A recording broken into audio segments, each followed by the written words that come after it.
Hi, Mark. Nice to meet you. I guess we'll go ahead and settle. I didn't recognize you. I'm Mike Billington, so we will. Tomorrow. Very, very important. Will. Yeah. Your card. Certainly. Learn to come. Good. Thank you. Yeah, no, really nice to meet you. I used to spend a lot of time meeting with Kate Young when I was handling Asian issues at Treasury a while ago. I've been there since October. So Wow, I'm very a good. newbie. Yeah. Enjoying it. All right. That.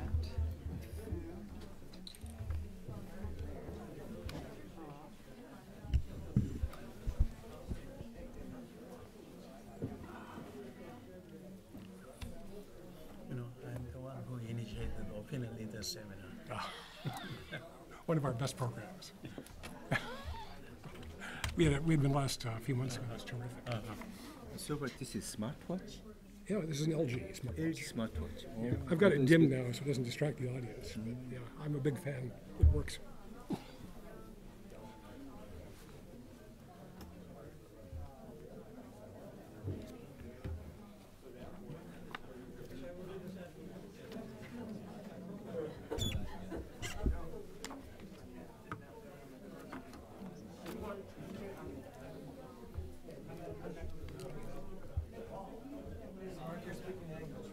I hope so.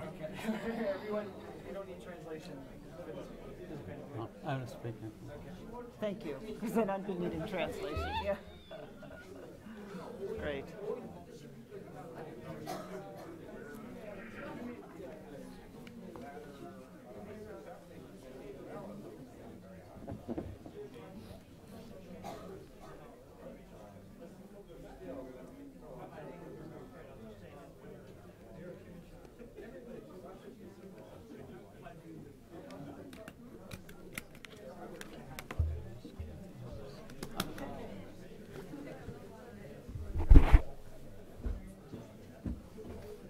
Nice to meet you again. Very, very Yes, good to see yes, you. yes, Welcome. Welcome. Yes. Well, I think,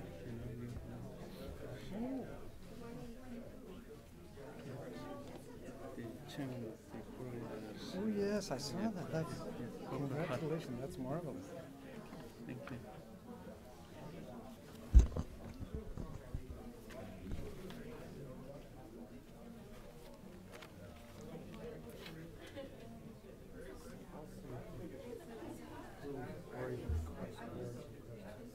For me, thank you, Kent. No, Mark should do that one. Tough ones go down here. If it's okay with you, Mark, I was going to let the two Korean participants go first, and then call on you and let Meg, as the Wilson Center person, bad cleanup. Okay. We may all say the same thing, but yeah. No, I'm pretty sure, really. So.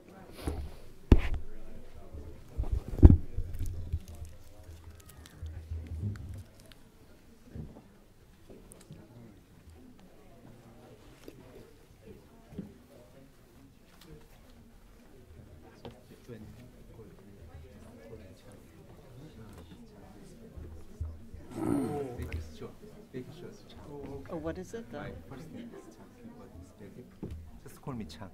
Chang? Okay. Okay, do that. I'll call you Maggie. Yes, thank you. And I should call you, Just okay. 중요한 yeah. Professor. I'll call you Professor.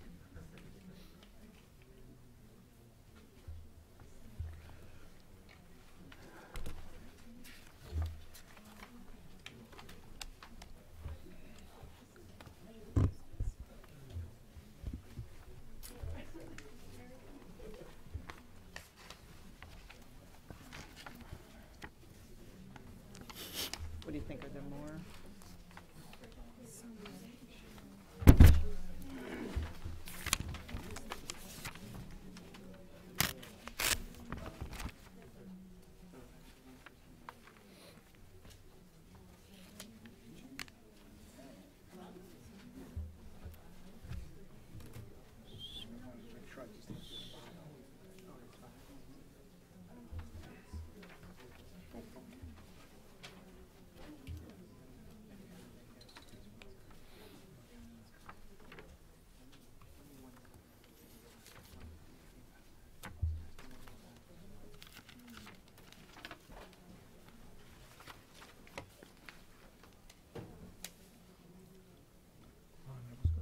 just start off if you're comfortable doing that. Okay, okay.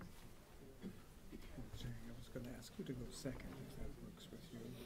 Let Mr. On start and then come to you and then we'll Okay. call on Mark. Just, how about make just a short 5 minutes?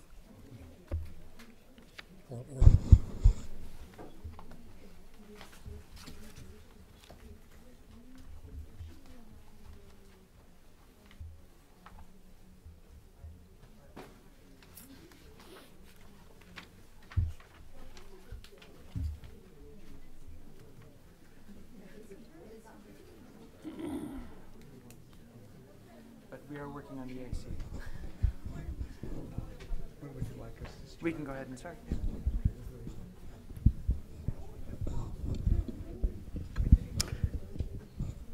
Well, if I could ask everyone to take their seats, let me welcome you all again to the Woodrow Wilson Center. We are really delighted to host a very significant day where we're looking at Korean-U.S. relations in terms of security, in terms of the future, and certainly very much in terms of trade. As we heard Assistant Secretary Russell mention that the U.S. now has Korea as its 6th largest trading partner, a significant development that I think will continue to build on the Chorus agreement that was concluded just really not that long ago. We have to talk about regional trade agreements, and there's a lot going on. TPP, the Trans-Pacific Partnership negotiations, the RCEP, Regional Cooperative Economic Partnership, Comprehensive Economic Partnership negotiations. There's Korea and China, Korea and Japan, Korea, Japan, and China together. So this is an era in which international trade is very much front and center. And an important, certainly from a U.S. point of view, an important part of our rebalance toward Asia, and of which the TPP is an important piece, and before that, the Korean-U.S. Free Trade Agreement was. We have assembled a star panel to help us sort through these different things, and you do have their bios, I think, in front of you, but let me give you just very brief introductions. I've been told to call him Mr. On, which I will do. On. He is the chairman of the National Commission for Corporate Partnership. He was an advisor to the President's Council on National Competitiveness, one of my own favorite words. I chaired a group called the Council on Competitiveness here in Washington at one time. And in many ways, Korea sets a high standard for what you do to become competitive. And after On, we'll go to Chung, who is the Minister Counselor for Trade and Industry at the embassy here in Washington. He was formerly the Vice President of the Korean Association of Trade and Industry Studies, a good deal of research looking at the world of trade. And he was the head of the R.O.K. Turkey Energy Cooperation Forum. So not only does he look at trade, but energy, which is one of the compelling questions for the 21st century. And after Chung, we'll turn to Mark Tokola. Mark is the Vice President of the Korea Economic Institute of America, which does a great deal of good research on U.S.-Korean relations, on Korea, and on the, including many perspectives, but certainly the perspective of trade. And then our own Wilson Center's Meg Lundsager will follow up, batting cleanup, we would say, in the United States. Meg was our executive director at the International Monetary Fund for a number of years, and before that was a deputy assistant secretary on trade and investment at the U.S. Department of the Treasury. So she has a very long and distinguished career in terms of looking at the global economy and certainly at the elements of trade and investment. So I've asked Mr. On to start off, if you would, and we will have a little discussion after the presentations, and then we'll certainly go to you. So keep your questions handy. So, Yes. okay, thank you very much, Ken.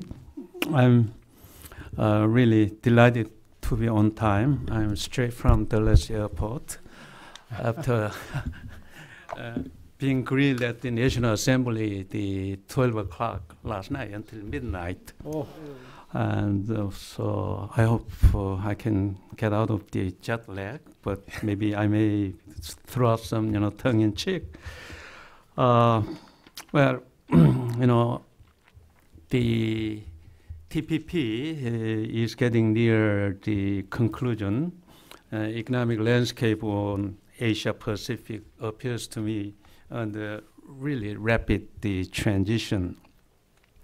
So here I want to talk about what is Korea's position on the joining TPP, and I want to update Korea's the conclusion bilateral trade with China, and I'm going to mention about CJK development a little bit.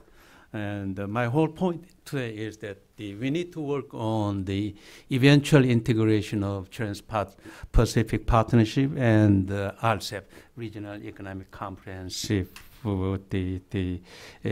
agreement, so that the Asia-Pacific economies can drive into more prosperous and rule-binding a trade regime nationwide, as APEC has advocated in the past the 2 decades. I really personally advocated for Korea to join TPP as a founding member, so that Korea can negotiate a new trade set of rules, as TPP members have been doing. Despite the U.S. invitation to join a founding member from the very beginning, Korea has been mute about joining the TPP, missing the opportunity to become a founding member. Well, why Korea was reluctant, to accept the invitation to join TPP? First, Korea had already put KORUS FTA in effect, and Korea had already established a bilateral trade agreement with all of the TPP members except Mexico, Japan, and then Canada. We are going to wrap up pretty quick. And then second reason, Lee Myung-bak government feared another round of a nationwide, anti-government demonstration, as we observed, a massive demonstration to worry about the mad cow, eel-based, mad cow disease by importing the U.S. agricultural product. So, newly inaugurated Lee Myung-bak government, suffered at the nationwide, the protest, so they don't want to repeat it again.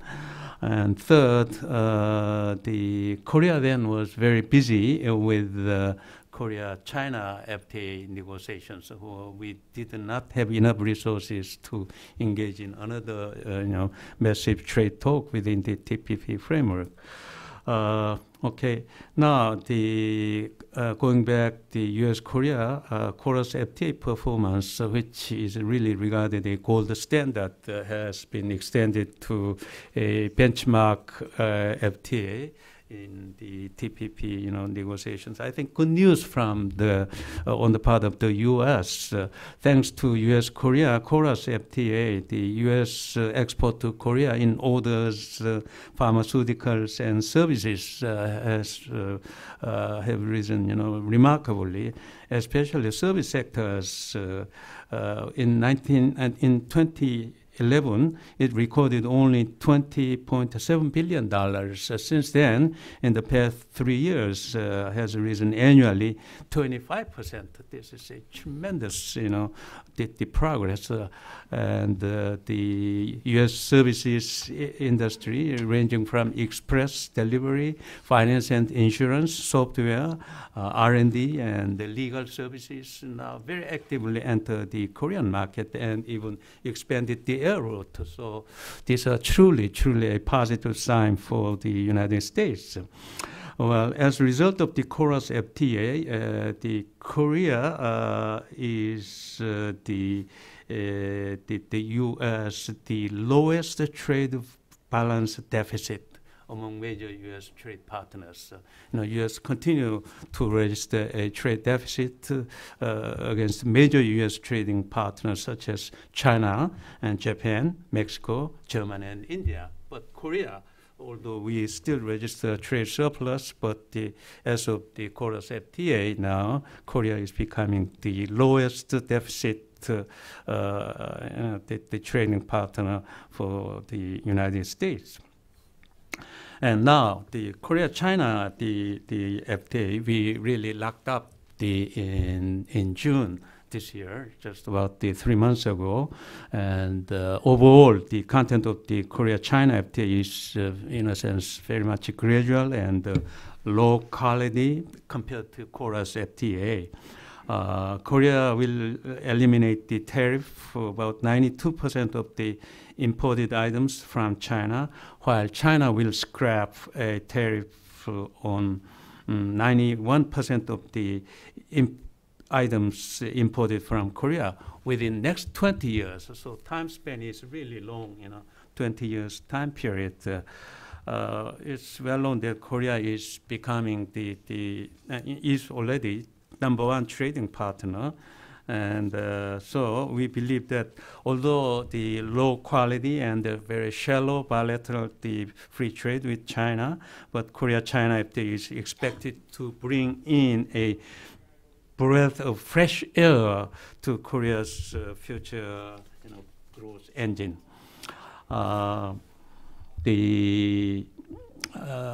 According to our study, the Korea-China FTA is expected to give Korea GDP a 0.96% increase and boost consumers' welfare by $14.6 billion within 10 years of time frame, which is much bigger than those figures we could derive from the Korea's FTA. At the moment, Korea's export to China in 2014 amounted to $145 billion, whereas Korea's import from China recorded $90 billion. This account for Korea's trade surplus. China accounted for 170% of the Korea's global trade, the surplus. Indeed, Korea experienced a negative trade balance with the rest of the world, but except China, we recorded such trade surplus with China, so that Korea can enjoy overall the trade surplus. So in this context, I think this, although shallow and it's gradual, the nature of the Korea-China FTA economic impact. Korea's FTA with China is much, in a sense, greater than even the Korea's FTA. Although the two countries eliminated a lot of the sensitive, sectors, so on the part of the China, we eliminated the tariff, reduction, especially the parts, steel, mobile phones, display from petrochemicals, so forth. For Korea, both countries agreed to maintain current level of tariff on the rice, meat, vegetables, and the fruit. So in this sense, the content of the Korea-China FTA is rather shallow. Now, the FTA chapter on service industry vis-a-vis China's FTA remain unfinished, needs to be wrapped up within next 2 years of implementation. Here, I think this is one of my key points. Korea should be very much hard-nosed to make sure that the trade-related intellectual property right and labor standard, environmental standard, and the finance rules must be strengthened, and making them a closer to the global standard in terms of the transparency. This is, Korea is really determined to bring in a transparency issues in such important issues, TRIPS, trade-related intellectual property, labor, and environment. I think this could be, in great harmony with the U.S. interest, because trade dependence between United States and China is also rapidly rising. If Korea work on the bring China more international, standard level, and the intellectual property right and environment, the labor issues, that could serve a great interest of the United States. Now, the RCEP, RCEP is basically, very much slow, and, about 16 member economies here involved.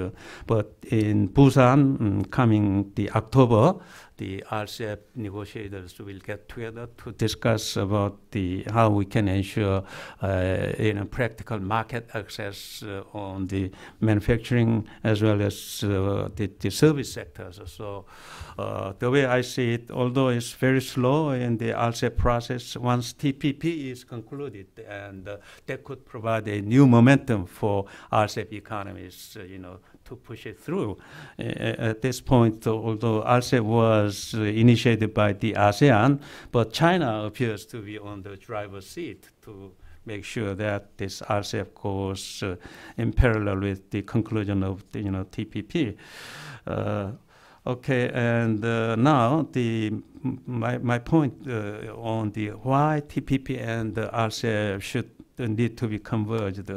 Well, many commentators view that the TPP is part of the U.S. pivot policy to check the rapid rise of China's influence and its drive to regional, hegemonic power.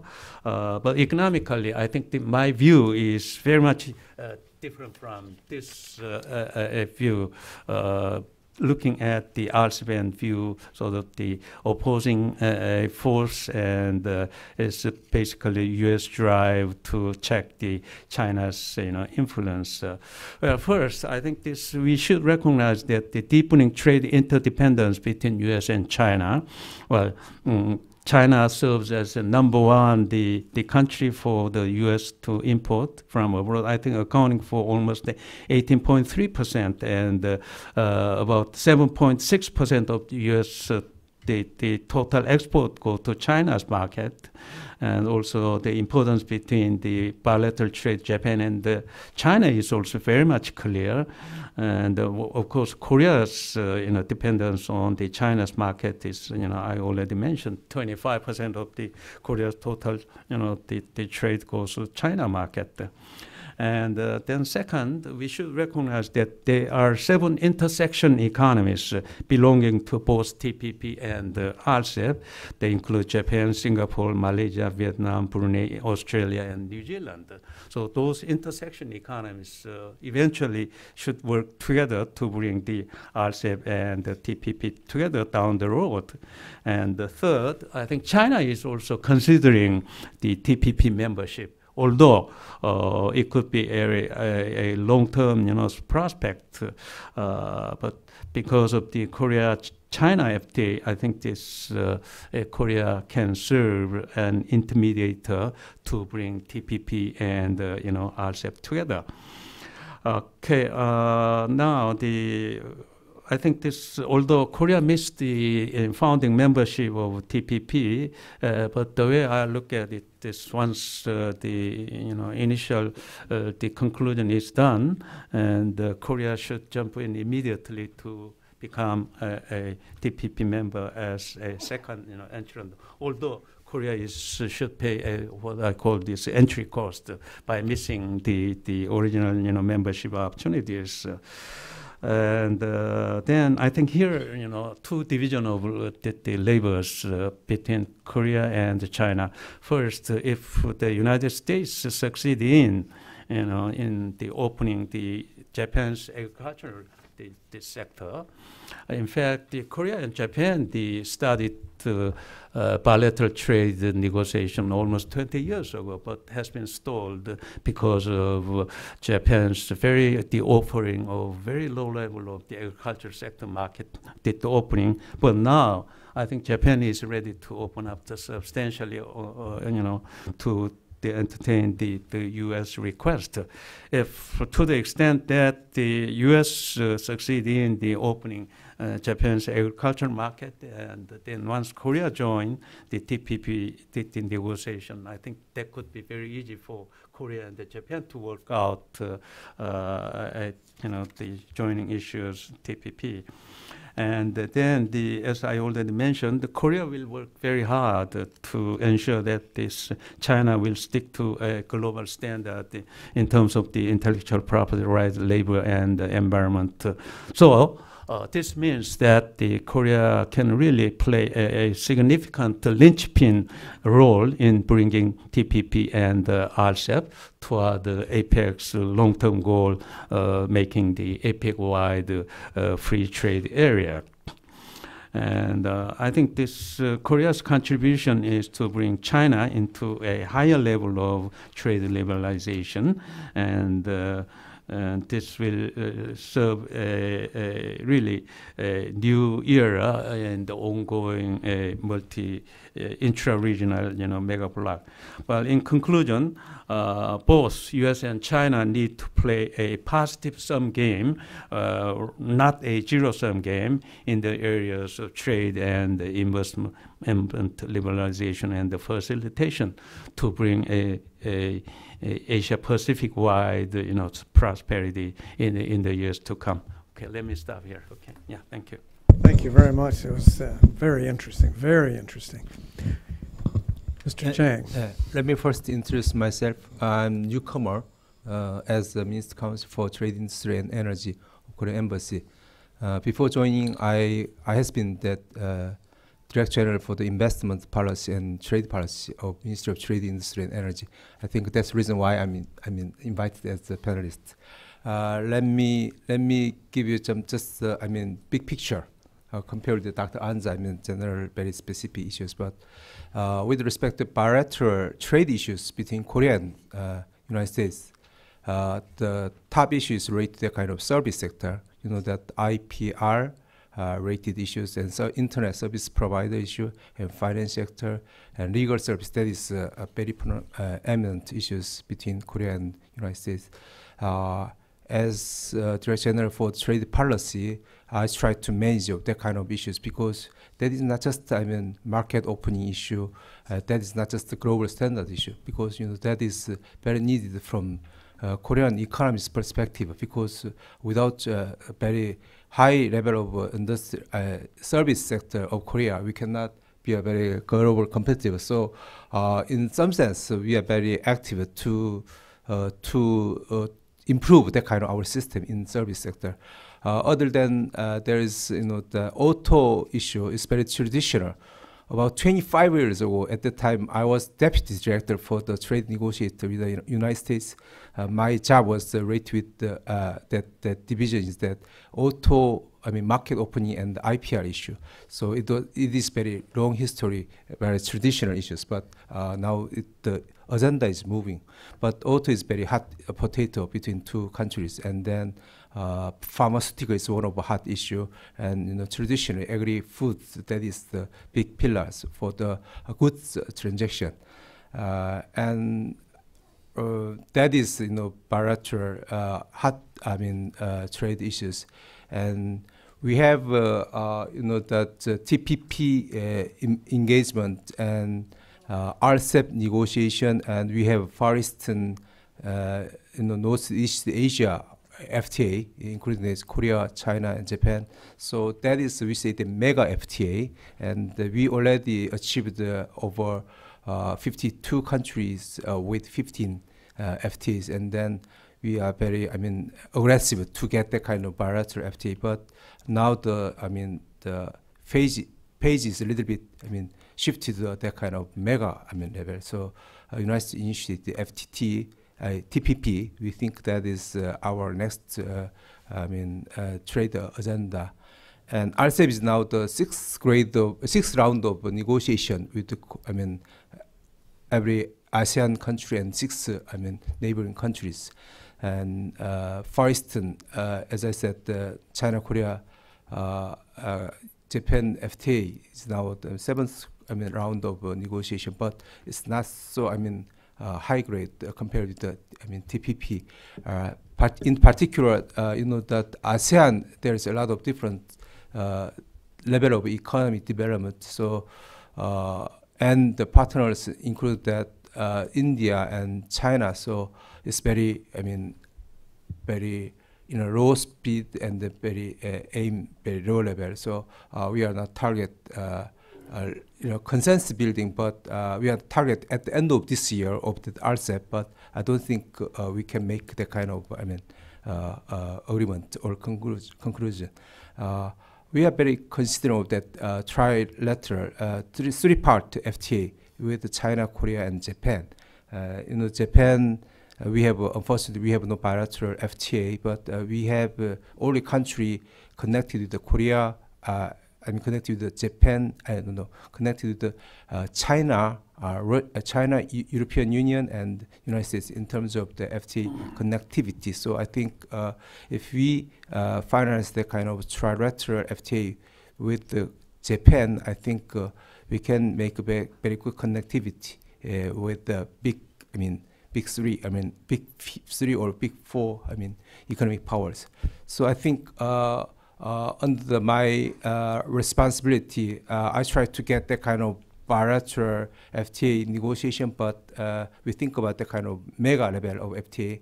And unfortunately, right now, TPP is not now, it's a little bit delayed situation, but we are eager to get the kind of TPP partnership.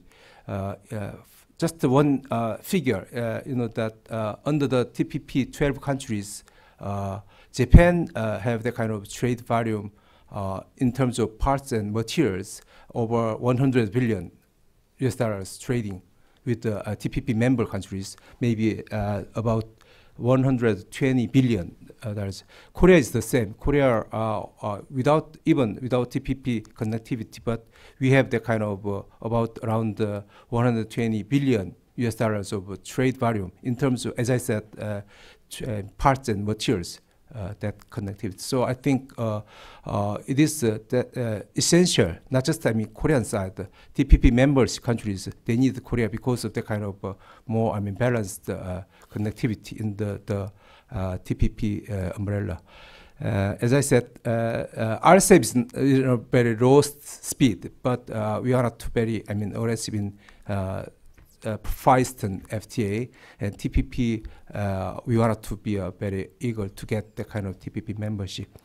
This is related to trade issues, but I was former Director General for the investment, so I'm in charge of that bilateral and multilateral and inbound and outbound investment.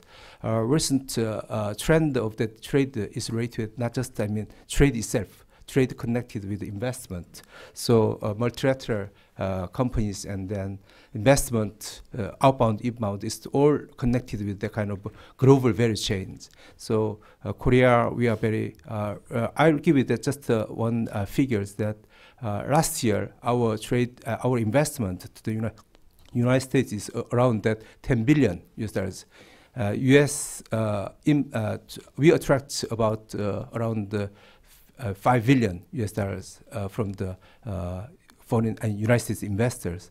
So I think it's a little bit different stage. Korea, we are target for the kind of investment in terms of production and job creation. But U.S. investors think about Korea as some kind of global, particularly, North Asia partnership in terms of R&D and headquarter or some kind of testing bed, that kind of ideas. That's the reason why they just invest about that one half of the Korean investment. But I think that kind of bilateral investment is very good signal for that bilateral relationship in not just in trade. So with respect to the kind of investment idea, I think we can develop more, good result for the trade, issues. We have over 100 billion trade volumes between Korea and United States, and then recent trade issues just cover below 1 billion. So I think during that kind of process of dynamic, trade partnership, not just trade issues and investment, I think the dynamic of that trade investment between two countries should be, main, target or main, driving agenda between two countries.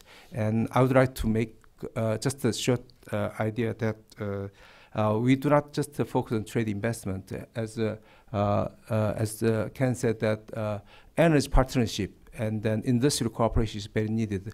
Particularly, industry now needs the kind of smart industry or green industry. So even United States producers and manufacturers need that kind of partnership with Korea, because Korea is now it's good, convergence industry base. So that is a good initiative, not just, to venue. There's a lot of need from the joint partnership from the, the Middle East and South America and South Asia.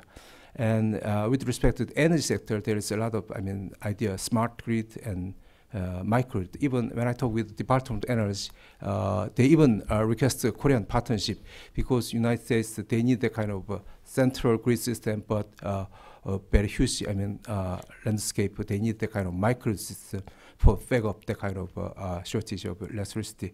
And we have the kind of smart grid idea and energy efficiency and storage and fuel cell, the kind of very good, future-oriented agenda. So I think that kind of energy and industrial partnership is very needed. So when you think about the kind of Korea and United States trade partnership, just not just present or today's issues, tomorrow or future, agenda should be, main driving force for that kind of trade issues.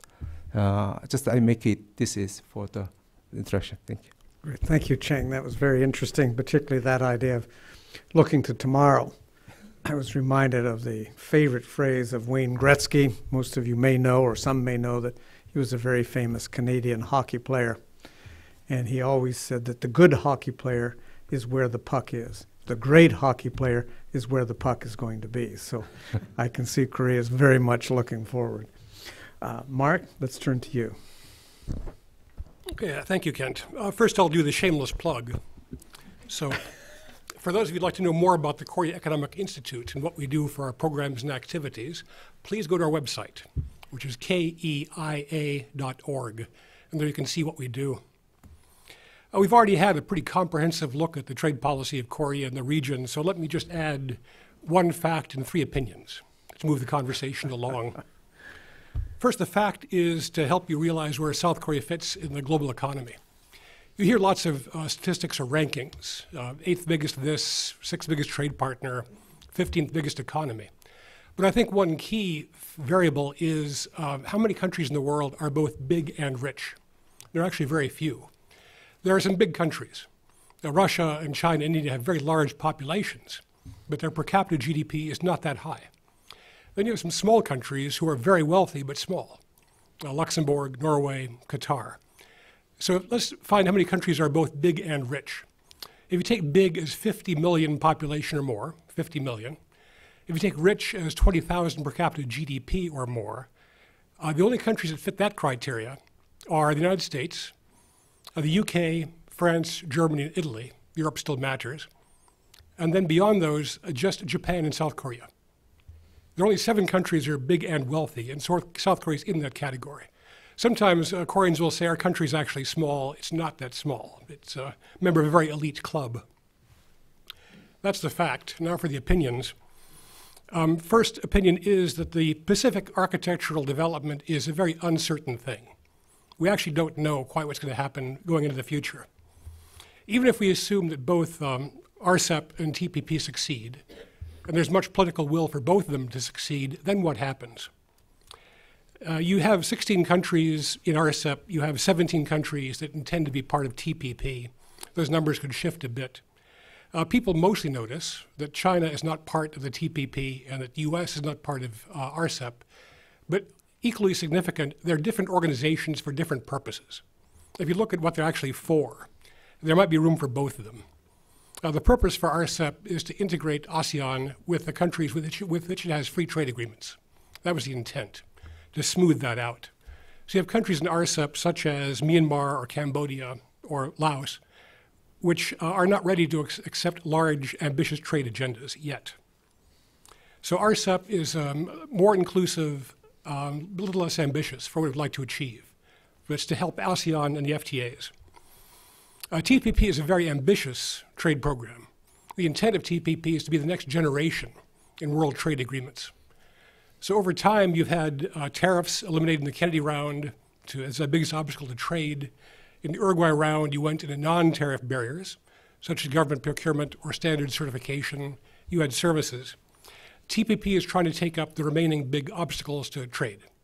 Some of that is harmonization of domestic regulation. So TPP is quite ambitious.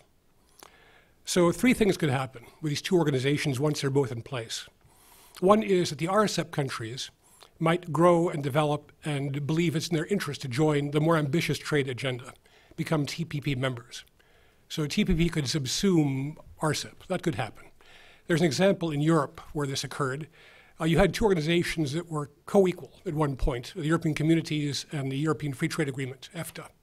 EFTA was less ambitious. It was for countries that didn't want to meet the EC's requirements. Over time, EFTA pretty much withered away, and EFTA members joined the European Union because they thought it was in their interest. The other alternative is that TPP could run into trouble. Maybe it's overly ambitious. Maybe the negotiations will hit real obstacles. Maybe the countries that are in the TPP would see the benefit to joining a larger, looser organization that's successful, the RCEP. That's not unimaginable. The third possibility is they could just go on forever as both organizations running in parallel because of the different purposes they serve, despite the 10 countries that overlap in them. There's a model for that too in Europe. The European Union exists with the Council of Europe. They're two different organizations. They're founded about the same time. They've got largely overlapping memberships. They serve different purposes, and they both function perfectly well in parallel. So that's the first opinion. The second opinion is that South Korea needs to diversify both its exports, products, and its markets. For a country that's as trade dependent as the Republic of Korea, it's very vulnerable to changes in market conditions. How trade dependent is Korea? The World Bank says 81.5% ratio between GDP and trade. That's high. China is about 50% now, which is a dramatic increase for China. Other big economies, UK is about 41.8% dependent on trade. Japan only 26.6. The US only 21.7. So for Korea to be 81.5 dependent is very dependent. It's not a world record. For some reason, Netherlands succeeds in having a 130% ratio between trade and GDP. But 85 is still high. It's also a bit focused on manufactured parts and manufactured goods, maybe more than it ought to be, because those can be vulnerable to changes in market conditions. You don't want to have an agricultural monoculture. It's not healthy for any farm to have one crop. Things can happen. In the same way, Korea should diversify. It could move into services in a much bigger way. Korea is certainly capable of exporting services. It could do high-value specialty goods, medical equipment, green industries, specialized agricultural products. There's no reason why Korean farmers couldn't produce goods sought everywhere, exotic fruits and agricultural products. The small, medium enterprises could export more. Now, it does not require distortions of the market to nudge Korea towards more diversity in exports and markets, because the current situation is also the subject to government policies. It may be if you just adjust the policies, rather than trying to boost policies towards other types of exports, you have the same result. I'm not lecturing the Republic of Korea on this point. I'm echoing what the government of Korea says. So they also believe in need to diversify products and markets. A third opinion is that a trade agenda now requires popular support. In any true functioning democracy, and Korea is certainly a functioning democracy, the public has some say. It has to be convinced that the trade agreements are in its interests. For the world's publics, globalization is a cost-benefit question. They're not all convinced it's in their benefit. People tend to entangle their personal lives, their economic situations with trade agendas. Even the US, which is really 21 points trade dependent, people often believe that it's the world trading system that's responsible for whether they have a job or how high their wages are. So it's important that the public understands or comes to believe that trade will serve their purposes. Korea has the same problem the US does. And what the public perceives is that the corporations and the wealthiest class of individuals are increasing their wealth rapidly, while the working middle class has had stagnant wages and increasing job insecurity. Now, the idea of income inequality is controversial. Maybe that's not the goal, but surely the working middle class needs to see their lives improving because of changes in economics. And so you have the paradox that develops. It may be that if a government wants to increase its international competitiveness, it'll look towards policies of more labor flexibility, which actually kind of means more labor insecurity if you think about it, or emphasis on capital investment rather than human resources, or in wage moderation, which actually means keeping wages lower. So are those things going to gain public support? Maybe the same issues that would make a nation more competitive internationally are the same ones that make the public steered away from agreements that would allow it to be competitive. You have to square that circle somehow. So to finish up, maybe there's two things you could do about that. One is foreign direct investment. Korea is making great efforts to attract more FDI. But if it could even do more of that, then you could have more opportunities for Korean workers. On the U.S. side, we've got some work to do too. It may be that we need to find a way in the U.S. structure to make sure that company investments in human resources are included in companies' valuations in the same way that capital investments are considered in companies' valuations. Companies should have have a way to reflect investment in people as paying off, not just into equipment. But that's a whole different lecture, I think. Thank you. And an important one that we're certainly wrestling with here in the United States. Well, Meg, you've volunteered to be cleanup today. Let me pass the heavy bat to you. Well, thank you, Kent. And once again, I've learned so much from my co-panelists, just in terms of perspectives on the global economy, perspectives of other countries, and how they view the United States. And I always think this is so valuable, and I would hope U.S. policymakers, too, can absorb some of that, and then that does help in terms of when you approach negotiations, having a better sense of where your negotiating partners' concerns are, where they're coming from, what their national concerns are. Mark's point about the domestic persuasion that has to go on for all of us to achieve our international goals. Well, I was very happy to hear that the focus is on positive sum outcomes, on looking forward in terms of the relationship between Korea and the United States on the economic side, as well as the view of Korea in terms of its economic relationship with the entire world. And I think that reflects a real maturation over the many years of Korea's role in the global economy. I mean, the size in terms of Korea's ranking, it's very important. I mean, Mark, you went through a number of these indicators. But I would also look to Korean engagement in many of the international institutions where a lot of the approaches to how things are handled are negotiated. And Korea is a very important member of the G20. Of the OECD, the Organization of Economic Cooperation and Development, of course the IMF and the World Bank, the Asian Development Bank. I'll come back to this a little bit later, but I do think Korea's growing economic importance has gone hand in hand with its growing role in the international institutions, and a very positive role. What was interesting in listening to colleagues here is, of course, China does remain Korea's largest trading partner. The U.S. is still important, and I think Korea views that relationship as important. And I thought the point about using KORUS, the Korean-U.S. Free Trade Agreement, as a vehicle for improving agreements with other countries, I think that's a really important point, and I'm glad to see that it may have that impetus, because it wasn't necessarily easy in the United States either to conclude KORUS, but I'm glad our two countries could. Now, the interesting thing is how high the percentage of exports is in driving Korea's economy. And this puts Korea among one of the countries in the world most dependent on exports. And of course, given the shakiness in some other parts of the world, this has had a pretty direct impact on the Korean economy. And the statistics just recently announced for August showing that Korea's trade in August, its level of exports in August was almost 15% below what it was in August 2014. So that shows how important it is what's going on in the rest of the world. And this was across the board. It was exports to China, Europe, the Japan, and it just reflects the weak demand that we're seeing in many other parts of the world. And at the same time, my sense is that the internal economy, the domestic economy in Korea has been a little bit of consolidation too, and consumers are holding back. And so it's been a little bit of a difficult time when both the external and the internal dynamics are slowing down the economy. So Korea is facing many of the same challenges that other countries are, but from a much stronger position in terms of having many more tools to deal with it.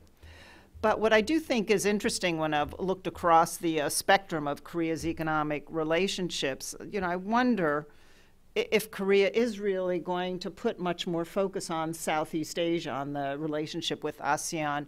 These negotiations in the RCEP, the Regional Comprehensive Economic Partnership, that seems to be gearing up now. And these discussions in October, in a few weeks, that Korea is hosting, the ministers challenged all their negotiators to get going on the market access, come up with some good agreements. I agree it would be amazing if it could be concluded by the end of this year, because those are always very touchy when you get down to the real market access commitments countries are willing to make to each other. But it does show that these countries view their relationship in that region as very important. And I think it's because it's going to be, for a long time now. In the future, I think we can expect Asia to be the strongest growing region of the world. I mean, we're not going to see strong growth in Europe. The United States, I'm glad to say, is growing again, but it won't be with the same levels, I don't think, unless we can have big increases in productivity, which can address in another conversation. But Latin America is not performing well, and it's not certain that it will. And China's slowing down. Japan, given all its internal issues, is not going to be a strong source of growth. So I think it's Southeast Asia, South Asia is going to be the real potential in the future. So, and I think it would be very positive for Korea to deepen that relationship. I mean, for instance, Korea's trade with the region is going up. You see Vietnam has moved into one of the top 5 trading partners of Korea. Which, and of course, Vietnam is a high population, low income, but high population country. And given Korea's production of a lot of machinery, high value added tools, as countries are moving up the development ladder, I think Korean exports will be very attractive. And this will help keep the incentive on Korean manufacturers to maintain strong growth in their own productivity efficiencies in the Korean economy. So I expect that we'll see, a good focus on that, as my colleagues have pointed out. It won't be an easy negotiation because of the great diversity of those economies. But I did take a look at what the ASEAN ministers in their recent meetings have put the focus on. And in terms of their economic community, what they're focusing on is not just more trade. I mean, they've had free trade for many years, but the focus on deeper economic integration. So they want to figure out how to protect intellectual property among the countries, how to promote services across the whole range of issues, which are exactly the kind of issues that we are discussing, the United States with other partners in the TPP. So it's interesting to see that those nations themselves are focusing on that because they can see the benefit to their own future of that deeper integration within Southeast Asia. So I think this is a tremendous opportunity for Korea. And perhaps in the future, this role of Korea in terms of bringing together TPP, once that's concluded, RCEP, which probably take a little longer to conclude, keeping my fingers crossed on TPP, that this will be a good vehicle for bringing together East and West, North and South, across the Pacific. But let me talk a little bit about the overall context of Korea's economic performance, focusing on the external picture on Korea. And looking at the overall balance of payments, just to put a little bit of background in terms of what we're talking about, Korea's external position remains very strong. It has a very high level of foreign exchange reserves. These have been on a steady upward path for many years since the economic crisis, 2009 on. Korea has had a very strong current account surplus. That's its position in terms of its trade with other countries, goods and services, as well as its income position, investment income, and it's had a very high current account surplus. mainly due to the strong export performance of the Korean economy, and of course also to lower oil prices. And it was interesting that this summer, when the IMF put out, the International Monetary Fund put out its external sector report, in the press conference they highlighted Korea and Germany as being the two countries with very high dependence on export for growth, very high current account surpluses, the real outliers in terms of comparison with other countries. For comparison, China, Korea's current account surplus is it was headed to 7% of GDP, maybe given some of the weakening in the economy. It's hard to tell what the bigger impact will be on exports or imports. But China's current account surplus has dropped dramatically over the years to around 2% of GDP. Of course, China's trade surplus remains a bit higher, around 4% of GDP. Now, the interesting thing is Korea has been a very positive force in the G20. G20 members, just recently the finance minister, central bank governors met. This was in Turkey, and they pledged, once again, they renewed their pledge not to use competitive devaluations of their currency as a means to boost exports and generate domestic growth. And this is a commitment that the G20 countries have been making to each other for a number of years now. Nonetheless, I would just point out it is a little bit difficult to evaluate whether or not Korea is intervening in its foreign exchange market. Intervening in foreign exchange markets is when a central bank buys or sells foreign exchange against its domestic currency, trying to affect the market price. So if you're selling your currency, buying foreign exchange, accumulating foreign exchange reserves, could have the appearance of trying to boost the competitiveness of your exports. Well, Korea is one of the very few advanced economies that does not report its foreign exchange intervention activity.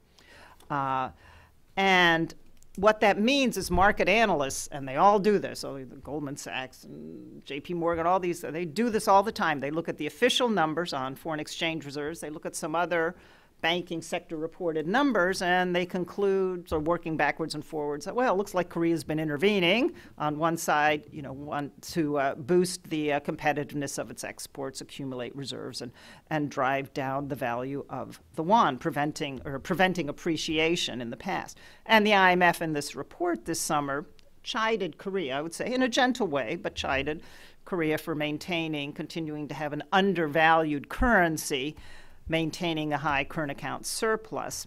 And the IMF continues to believe that Korea would benefit from more exchange rate flexibility, an appreciating currency that would help with some of the internal adjustment that is a goal of Korea.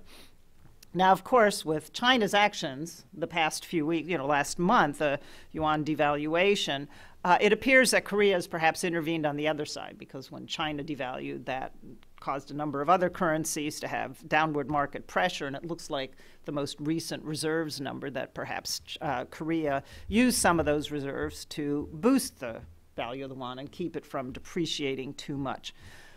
But what would be really useful is if the Korean Bank of Korea, Korean officials would become comfortable and would report on currency intervention as the rest of the economies do. I think this would be very reassuring to Korea's partners in the G20 and the IMF when they go to these OECD meetings, to just say, yes, we're comfortable reporting this, and in fact, Korea is undertaking much less intervention than it did in the past. I think that would provide an important reassurance to its partners. Now, I also know the Korean government is trying to boost domestic demand. It has, of course, Korea has a very comfortable fiscal position, relatively low national debt, so it is able to use fiscal policies to underpin domestic demand. And this is very helpful because in so many of our other countries, it's a very limited ability to use fiscal policy for stimulus.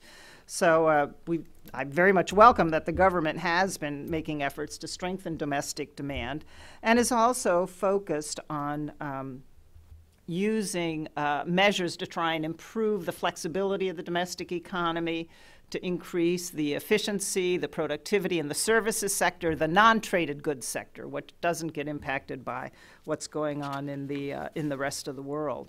And I think this impact on exports that Korea saw in August, the decline compared to 2014, should send that strong signal of to protect its own economy, Korea should have a stronger focus on domestic demand, less dependence on exports. And of course, more exchange rate flexibility. Those price signals help. An appreciating currency tells producers to focus on selling domestically and helps generate demand domestically. But enough about Korea's external economic policies. Let me talk briefly about what the United States is doing or should be doing. And I'm not a policymaker. I left my position at the IMF over a year ago. But let me just touch on a couple things. First of all, the Federal Reserve is going to do something or not do something on Thursday. The markets will be watching it very closely. There's been an awful lot of communication, perhaps too much, some might say, by different Fed presidents regionally. Some are voting members on the FOMC, some aren't.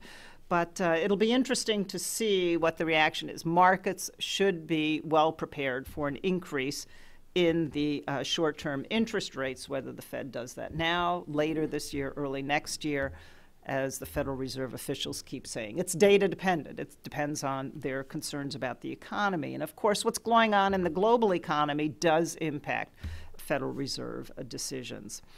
But in terms of other U.S. priorities, it's amazing how the U.S. continues, despite some domestic difficulties in building a consensus at times. There is this focus on the United States has to remain engaged with the rest of the world. I mean, the United States has very deep trade and investment ties. Sometimes that's not always so apparent to many Americans because they don't see it day to day, or they don't realize some of the products they're buying are made overseas or have many components made overseas. But I think U.S. policymakers, and this has been the case in Republican and Democratic-led administrations, just how important it is to maintain those deep relationships over the years.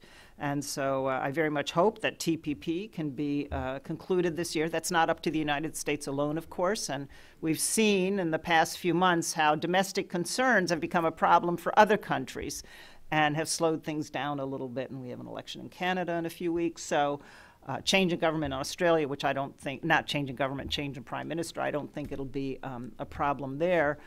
But we'll see if the partners in the different countries, if they can overcome their domestic concerns and get back to the table and wrap this up. I think it would be great if the negotiators could.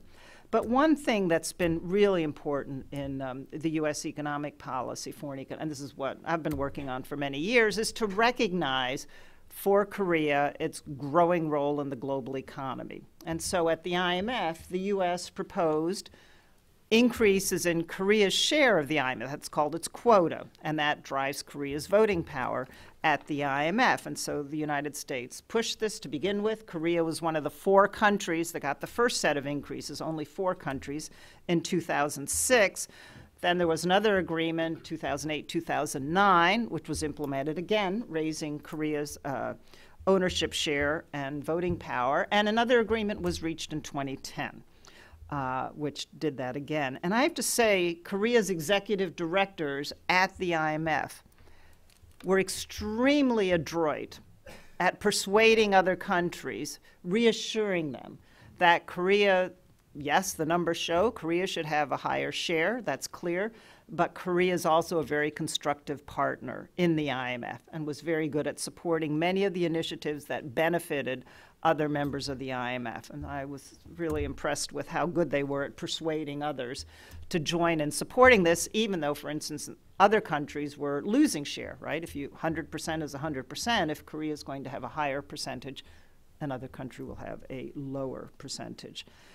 But unfortunately, the United States has yet to ratify that 2010 agreement. And it's sitting before Congress right now. This was my big disappointment in leaving my job last year at the IMF, that we had not succeeded in getting this through Congress. I sure hope Congress can find a way to vote on this fall. It's way overdue, and I think the recognition Korea deserves in the IMF is also way overdue.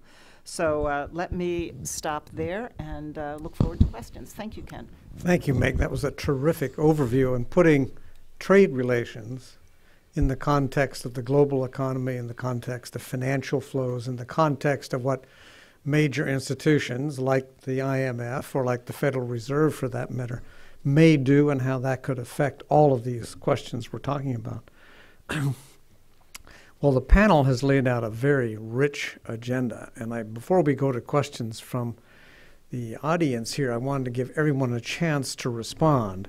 Mr. An, why don't we start with you? If you've heard something that you'd like to respond to, then we'll go to, in order, then Chang and Mark and Meg.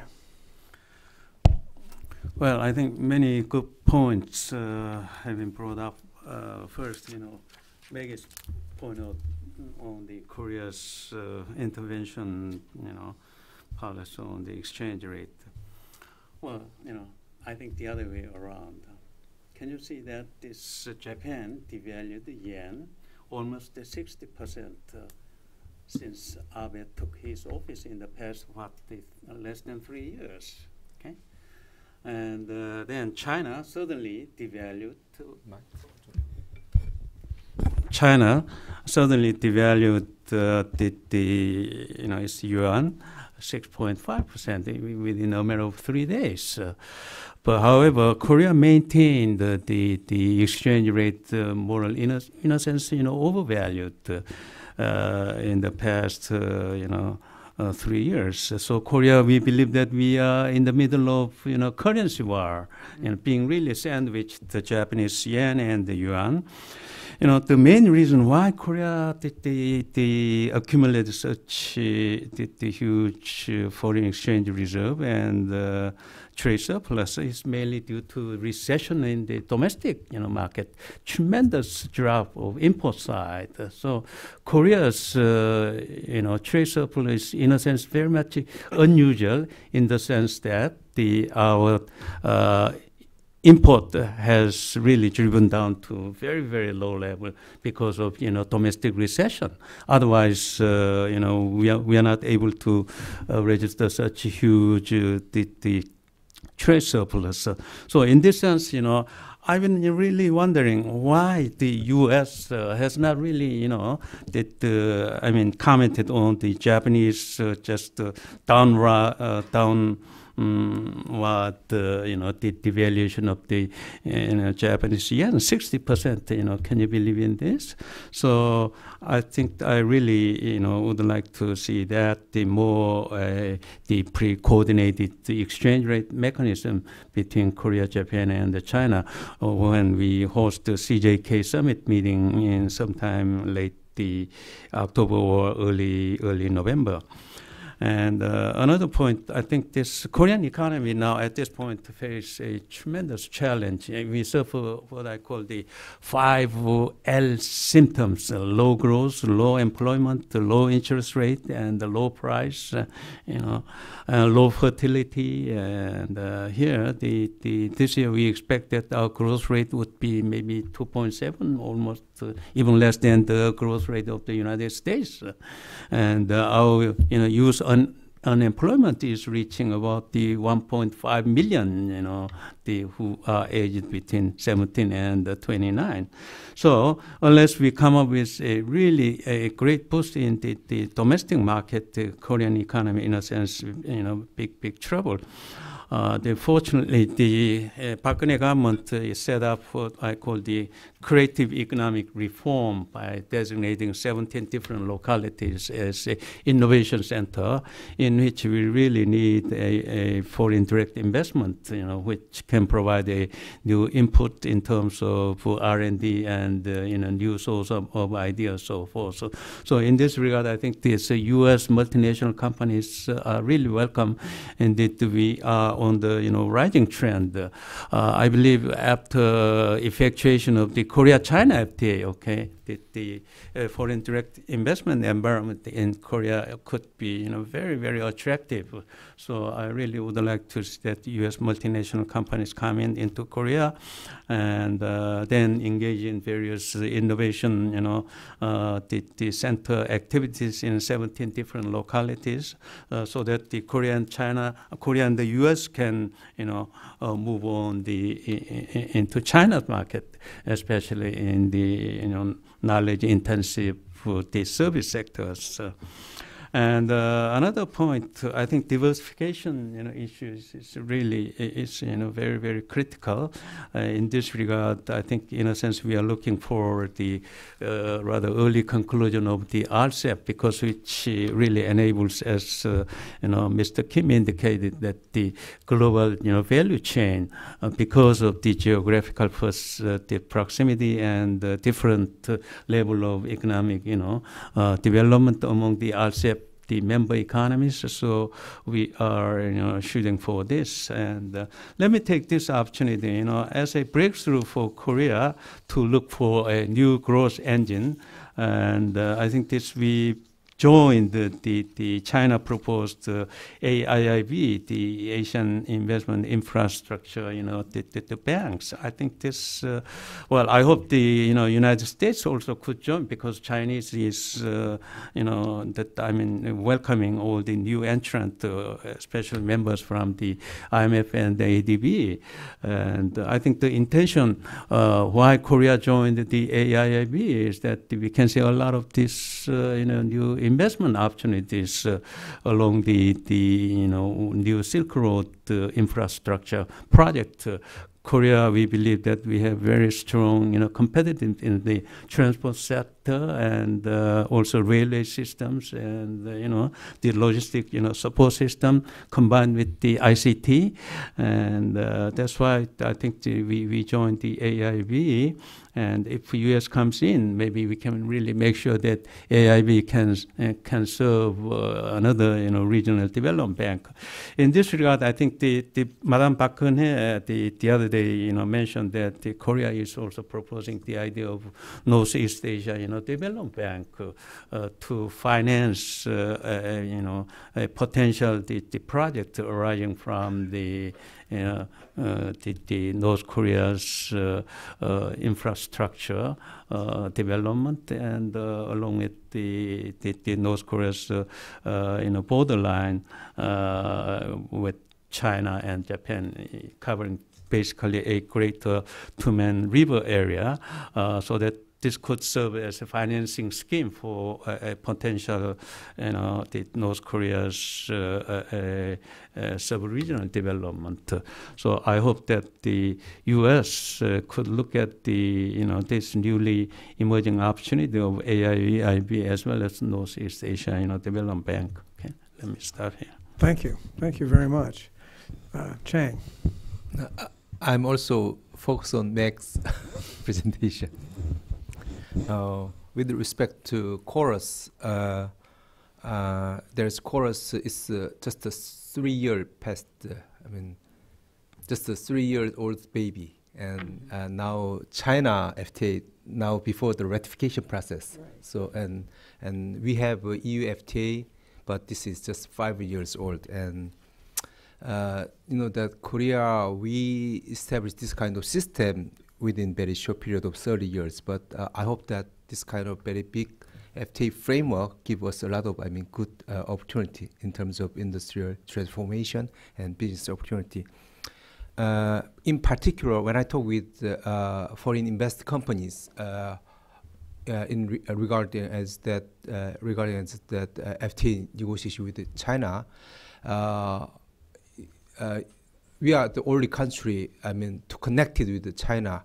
Other than that, China FTA with Korea, just there is a Hong Kong and Taiwan, just a small, connect with South Asia.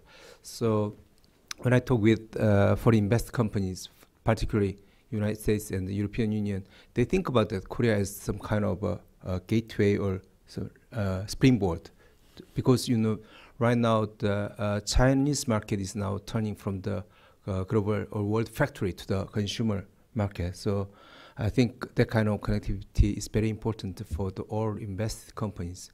Recently, weekly, we have Korea and China, we have over 1,000 flights weekly, and that means that daily we have over 150 flights. So I think that kind of opportunity should be, considered in that kind of foreign investment in Korea.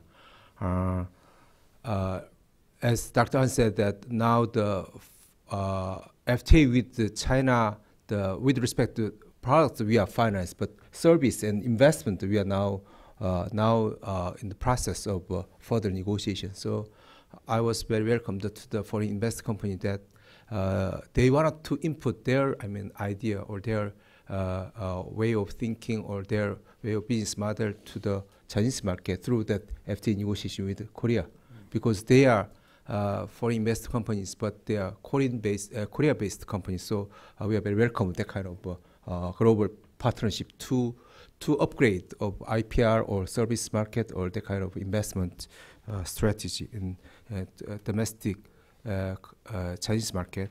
With respect that Southeast Asia initiative, when I talk with the Indonesia delegation or Indonesia, my counterpart, they think that Korea is very, very good role model because they're worried about the kind of Chinese engagement or some legacy of Japanese, experience, and there is a potential, some kind of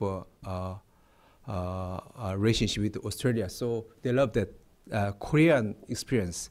So I think that kind of emerging market love the Korean experience in that kind of developing industry and company, that kind of business model.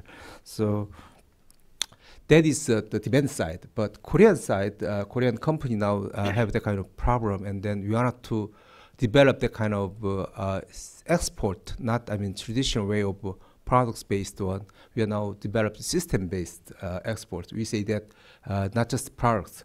We think about the kind of operating management sector. When you develop the kind of plant or nuclear power plant, you just not equip the kind of factory or some kind of export of products. You need to operating or management of over several years or over decades. So we think that the kind of business model is very needed from the Korean company side or Korean industry side. So right now in South Asia, love the kind of Korean partnership, not just importing of products. They need the kind of Korean system, not just plant. They need the kind of Korean good experience, and then they wanted to get the kind of connected in terms of operating management.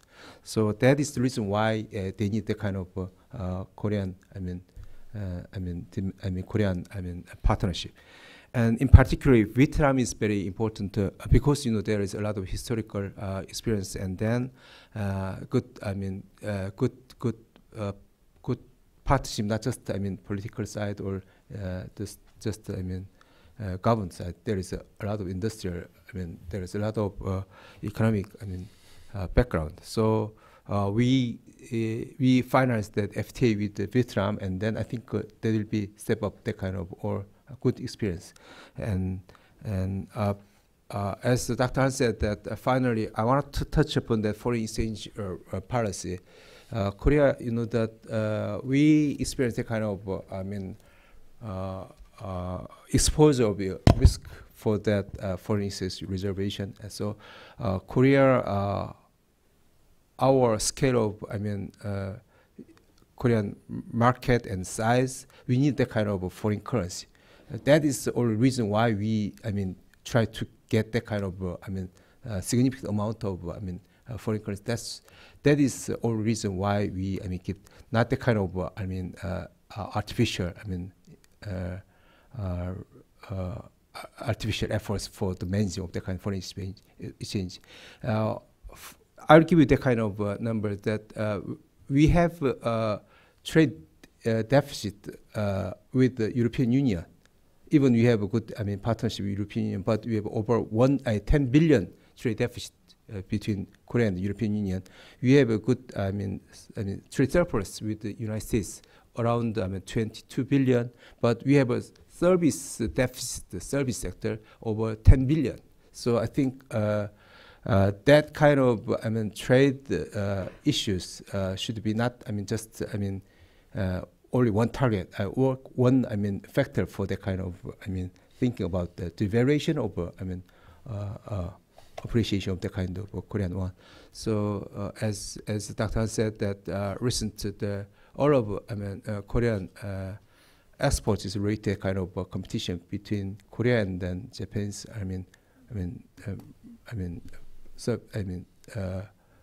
producer and then exporter. So there is a real clear-cut, price gap.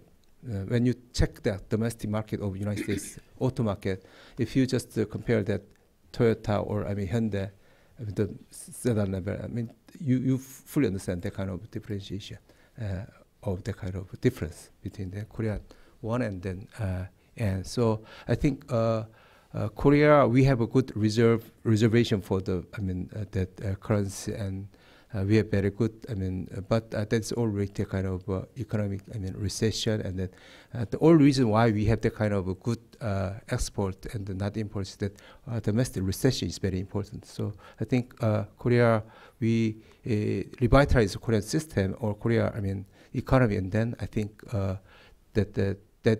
that is very good factor for the good fluctuation of our Korean foreign currency. Right now it's a little bit downside, and then if we recover, and then I think I hope that the foreign exchange will be very natural way of the kind of a general cycle. Thank you, Chang.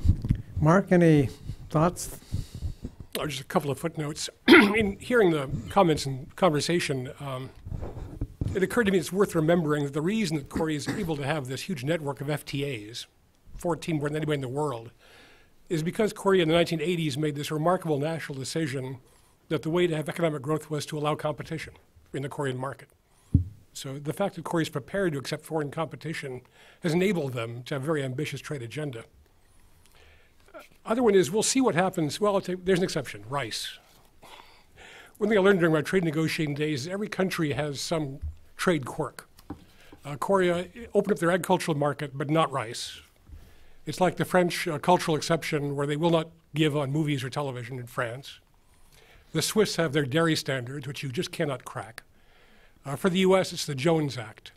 We will never allow ships to carry goods between US ports, except for US ships. So whenever in trade negotiations you raise these pits in the peaches, you really just have to stop. Nothing can be done about those few items. Maybe someday there'll be some big trade talks where we'll get to all of those hard rocks, but not in my lifetime. And the last point I would make is that there's a good test coming up of Korean sentiment about economic policy, especially domestic, next April, when Korea has general elections for the National Assembly. So in April, they're going to go to the polls and elect a new parliament for South Korea. And we'll see in the midst of the belief that there's a domestic slowdown, whether or not the political parties are going to fight their campaigns for the April election on economic grounds. Some of our Korean contacts tell us that if we're going to pick one issue to watch next year in Korean politics, it will be labor relations. That may be the base of the elections. So we'll see how that goes. Very interesting. Meg, you've already attracted a lot of attention and questions and comments and so forth. What would you add to what you've heard? Well, just coming back on a few of the points that my colleagues raised. First of all, on the AIIB, I do think it will be a great opportunity for Korea, because the very areas that the institution will be focused on are the areas where Korea is a very strong competitor. So whether it's procurement, or what's also important is setting the standards at the institution to make sure that it is open, transparent, in terms of how the projects are undertaken. I think Korea will be a very positive force on that. Will the United States join? I doubt it. I was never part of it. All that came about after I left, but I expect it would be very difficult for the United States to join, and there's not that much room for non-regionals at this point in terms of how they might enter. And of course, U.S. to participate would entail going to Congress to get authorizations and appropriations of the capital contribution. I think that would be very difficult to secure. So I don't expect it'll be something that'll be on the U.S. political agenda anytime soon, especially when I think there are other much more higher payoff priorities for the U.S., such as the TPP and other relationships like that. So I think that's where the focus will be. On Korea's external economic relations, and I understand completely the focus on Japan, given the overlapping areas where the two nations compete. And, there were many frustrations expressed. And the whole point of quantitative easing in Japan, along with the other two arrows of the policy, is to strengthen the domestic economy in Japan. So that's what we've all been waiting for, looking for, and that seems to be taking a long time to emerge. And we've seen, Europe now undertaking, massive quantitative easing with the bond purchases in Europe, the QE in Europe, and what the United States undertook. So we've all seen how difficult it's been to strengthen domestic demand in this global environment, and I think that'll be a puzzle for all of us to sort out over time. Why was it so difficult to get our economies growing again after the crisis and growing in a consistent, sustainable pattern? And we're not seeing that yet. I mean, the United States has gotten to comfortable growth, not stellar growth, but comfortable growth, but we're not seeing it in the rest of the world, and I think that's a bit of a worry with the policy flexibility that we've seen countries and the European Union undertake. So I do understand the concerns. The quantitative easing did have a big impact on the yen, and we haven't seen that translated into strong domestic demand performance yet. And so I do hope we see that in Japan. I understand Korea's frustration, but I also think it would just be, my main point was just report the data, report what Korea is doing in terms of the intervention activities, because all the other countries do. I mean, those in the OECD. I mean, this has become normal, routine. It's you report. I mean, you don't necessarily report it on the day, but you do monthly or frequently quarterly reporting. I just feel Korea should be comfortable with that, given, as we've heard today all day long, the great advancements in the Korean economy, Korean policy making, its stature in the global economy. I just think that's where Korea needs to be right now. In terms of its ranks among the larger countries, however you measure it in the global economy. Let me stop there, Kent. I'm sure Thank you, we'll have Meg. Well, we've heard a lot of very interesting thoughts, everything from currency manipulation, infrastructure investment, the potential for the Silk Road, should the AIIB look in that direction, which seems likely. The question of R&D and innovation, with Korea now focusing on what here we might call innovation, a series of innovation clusters. So a lot of topics for discussion. Let me turn now to you all, the gentleman here. If you can just wait till we get a microphone for you. And if you would introduce yourself and tell us where you're from. Hi, thanks. Oh, no, it's not on. Is it on? Yeah.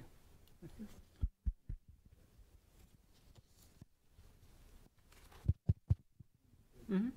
Hello? Mm-hmm. No, huh? Yeah, it's on. Oh, it is on? Okay. Sorry. Oh, there you go. There we go. Mike Billington from EIR. Two quick questions. One, what do I guess all of you think the potential for RCEP is if the TPP fails, which is certainly a possibility? And secondly, you've touched on this, Dr. An and Mr. Kim. What do you think the implications of all these new financial institutions in Asia, the BRICS, New Development Bank, the AIIB, the Silk Road Fund, these Chinese-centered funds that have been put together, what do you think the impact of that is on the overall Asia development issue, and really how do you think it affects the world financial system, given that there are obvious differences in approach from the IMF World Bank from the way it's being approached by these Asian institutions? On and Kim, both of you were mentioned. Okay, well, I thought this TPP would be, concluded rather quick, and as I said, this if TPP concluded, and then the other mega trade deals like this RCEP and even CJK with to have a new momentum, to push it through. And well, in Asia, it's such huge, broad continent, consists of the many, many countries interconnected each other through the land and the sea and even air. And well, historically, the Asia connected with the Europe through the Silk Road, and Korea now initiated what we call the Eurasia Initiative, linking a Korean peninsula through the Trans-China Railway and the Trans-Siberia Railway, and in fact we have really would like to see the Korea's Eurasia Initiative and also one road and one belt sort of strategy somehow find a mutual the common interest. So now the ADB and the World Bank and the IMF seems to fail to finance such rapidly emerging the infrastructure project in the Asia as a whole. Therefore, I really would like to say that AIIB will pick up a lot of the financing gap to make sure that all the Asian countries are interconnected well each other, through which we can improve intra-regional trade and investment. And in this regard, I think this I was not really happy U.S. is not having immediate agenda to joining the AIIB. Well, I thought if U.S. joined the AIIB, and you can make sure that the whole new financial institution could be more on the global standard and transparency, meeting all the IMF sort of the internal code of lending policy, so forth. But now 57 countries joined already, UK and Germany and so on, and so maybe Chinese authority opened the door, and down the road I hope this U.S. could join and to take this new opportunity arising such huge investment project expected to come from. And so my view is that the more we have regional the investment bank based on the transparency and the global standard, the better the world is. And so can I pick up just one issue, although this issue was not raised from the floor. And our colleagues raised very important issues, income inequality issue. And in fact, this you mentioned that the April election next year would be great interest for Korea, which way we are going. Let me remind you that recently International Monetary Fund published a really seminal inside report on the causes and consequences of income inequality, and in which they indicated that this 1% the income increase on the top 20 in any country would generate a negative GDP growth. However, the 1% increase of bottom 20% will create a positive GDP growth about 0.38. So this has enormous implications. Well, in Korea at the moment we suffer from a lot the worsening income equity, and the United States, many people raising this issue too. And I think this year the election issue will be also centered on this income inequality issues. Next April in Korea, I think the big battle will take place between opposition and the government party. In fact, Park Geun-hye administration indicated that Korea would push on the economic democratization program concerning more about the even the income distribution. But however, after seeing that the domestic recession and the Park Geun-hye government is now really shifted in a sense to boost domestic investment. Forget about this income inequality as a second the sort of priority agenda.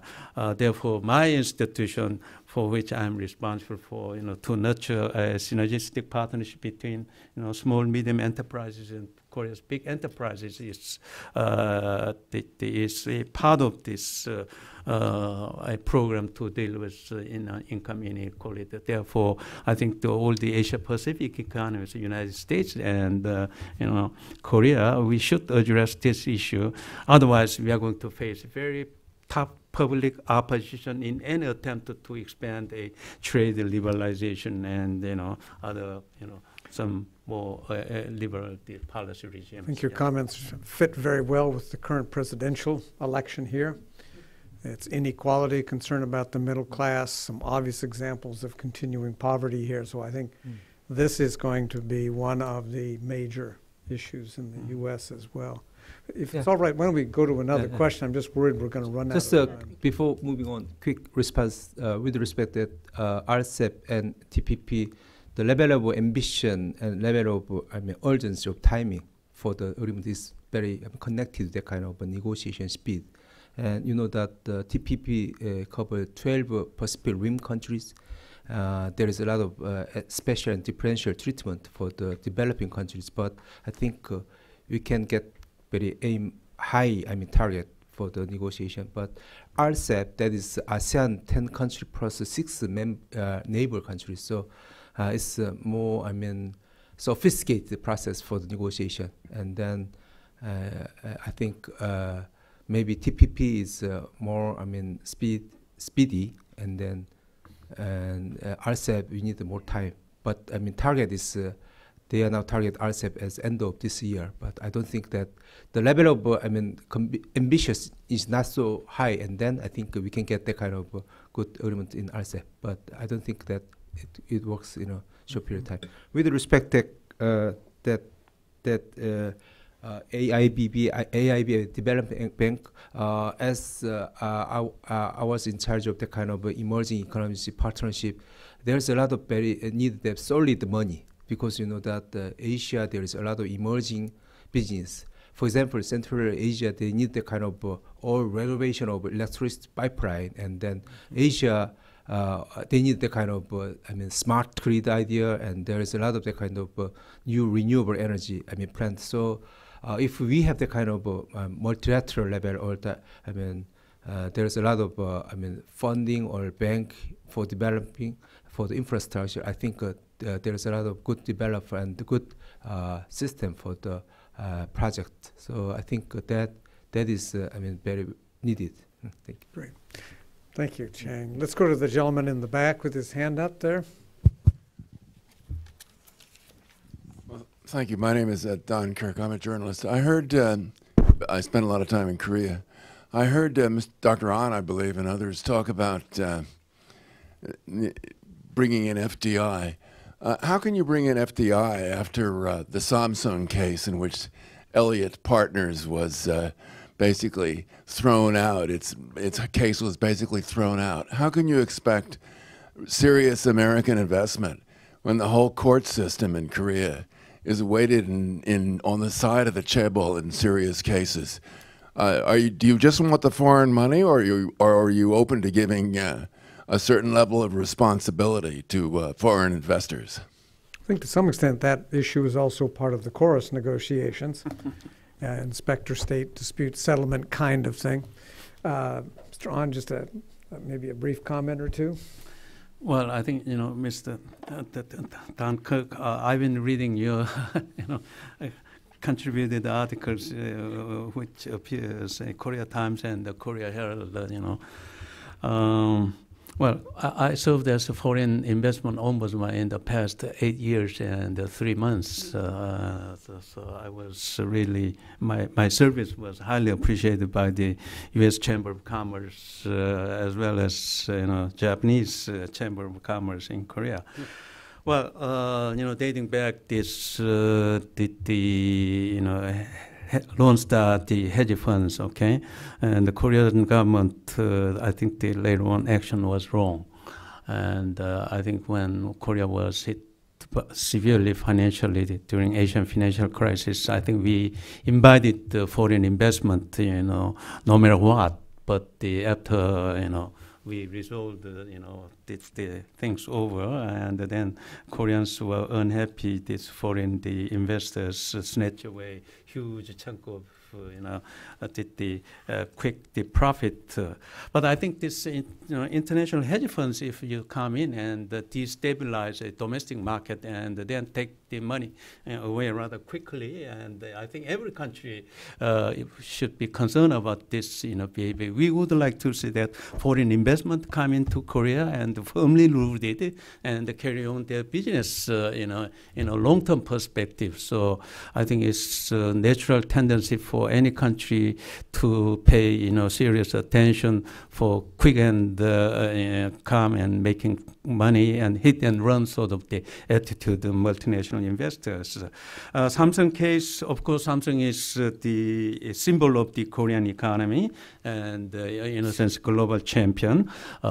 They do have some, in fact, for Korean large chaebols having own sort of the Korea's unique governance system, which needs to be, the upgraded following the global best practice. So in this regard, I think we are on the improvement path after this Elliott the case, and the Samsung and the Korea's big chaebol is ready to look at the newly emerging harsh reality. I think they are going to adjust along that, and the Korea's national fund, and so Samsung is a Korean company, and so if foreigners come in and make quick money and get away and destabilize Korea's stock market, I think in a sense we should have some mechanism in which we can maintain stability. So I would like to see it that way. But let me mention this: Korea's big conglomerate is now adjusting themselves to suit more global sort of governance system to run big conglomerate. Let me add briefly. When we talk about that kind of foreign investment, Korea very welcome of that kind of foreign direct investment.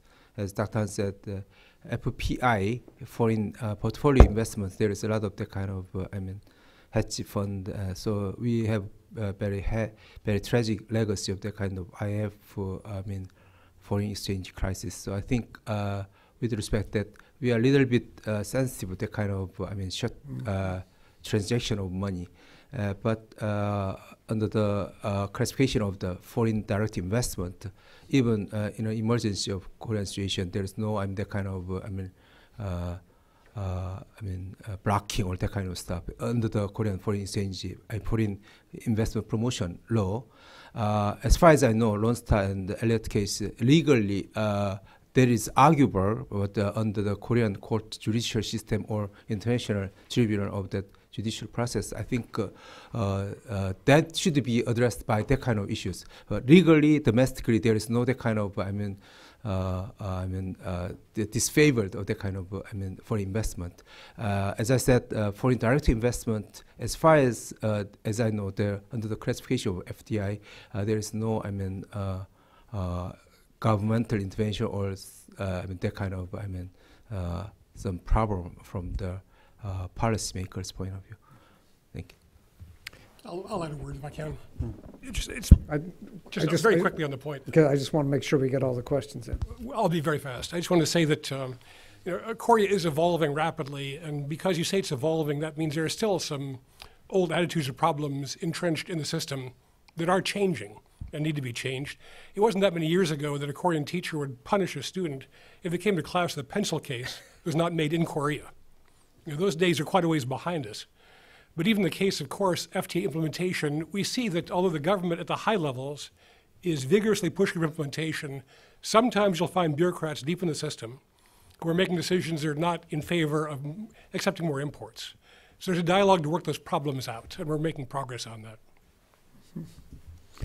Thank you, Mark. Thank you, very enlightening. My name is Mindy Reiser. I'm on the Board of Governors of the Labor and Employment Relations Association. It's a national association here, and we have a very active DC chapter. My question is about the role of labor in the TPP. It's no news to you that the AFL-CIO has many serious questions with the TPP. I'd like to know what the Korean labor movement is saying, and Dr. Ahn, you talked about some of the concerns the Korean government has on care for labor standards in the TPP. That's a very serious issue, and I'd love it if you could address that.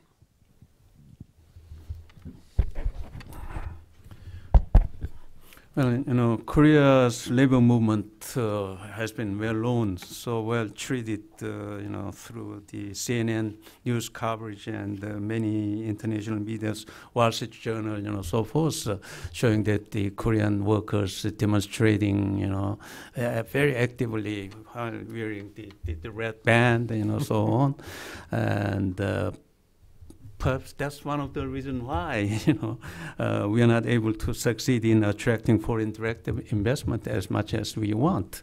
A high wage and a very militant, strong labor union movement. But you know, I'm really delighted to report that the other day, this tripartite commission to get the labor reform was initially, you know, concluded. In which, you know, tremendous income gap, the wage gap between regular workers and the irregular workers will narrow down, and Korea extended our retirement age from 58 to 60 years, okay, effective, I think, the next year, and then this many Korean companies as well as public corporations should adopt the wage peak system, in which those who stay an additional 2 years will trim down their wage level so that we can hire more new, you know, the entrant in the market. And also, I think we agreed to narrow down the definition of this ordinary wage. And also now we should work on the more flexibility of workers, you know, to fire when the business is under serious stress. So we need to work overall the framework the other day, tripartite commission, and the National Assembly now supposed to work out the nitty-gritty details of in terms of the legislation. So let's see how we can go on. And I think along this line, I think Korea's labor union activities are really compatible with the you know, ILO standard in a sense, too much freedom and too much, you know, the claim by the labor union in terms of the wage hike. Unless, I mean, if we didn't have such, you know, militant labor union, maybe Korea's economic growth and the development could be even faster than, you know, what we have observed. Well, anyway, we are going, you know, along that right direction. Megan, Mark, any thoughts about how the labor chapter in TPP might look like? The public announcements. I'll talk that one. Public announcements indicate that, in fact, it will be more ambitious and it'll be enforceable, but in the American labor movement, it's fair to say there's a degree of skepticism that that's the kind of promise that has been made before.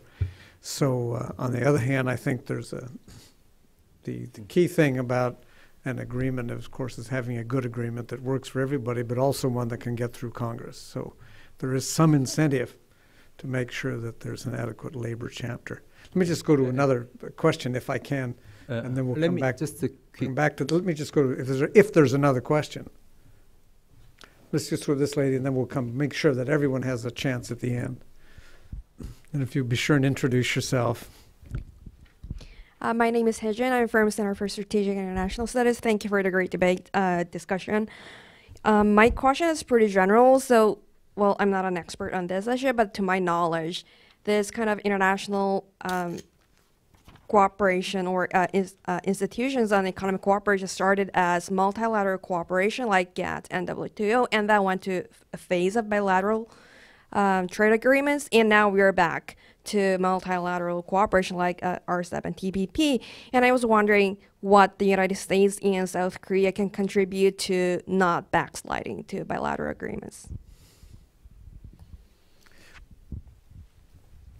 I think I think that's a very good point, and the United States is, I think, very serious about concluding TPP, and hopefully the other countries are too. I feel that there's a sense that many of the negotiating partners, that it's very much in their interest to have this deep relationship, not just with the United States, but with the other TPP countries. So I'm hoping that we can conclude that, all the negotiators, and then that will be that signal that doing something multilateral with a big group like that can have very positive impact. At the same time, all these same countries are committed to working in the WTO to have a truly multilateral global progress, but we've seen that that's been very difficult to do. Now, there's a meeting coming up very soon in the WTO. We'll see if there can be a renewed impetus to try and get more done on the Doha round. I expect, though, that priorities of a number of countries may be a little bit in other places. I mean, the U.S. will be focused on concluding TPP. There's TTIP, the Transatlantic Trade and Investment Partnership, that's still out there.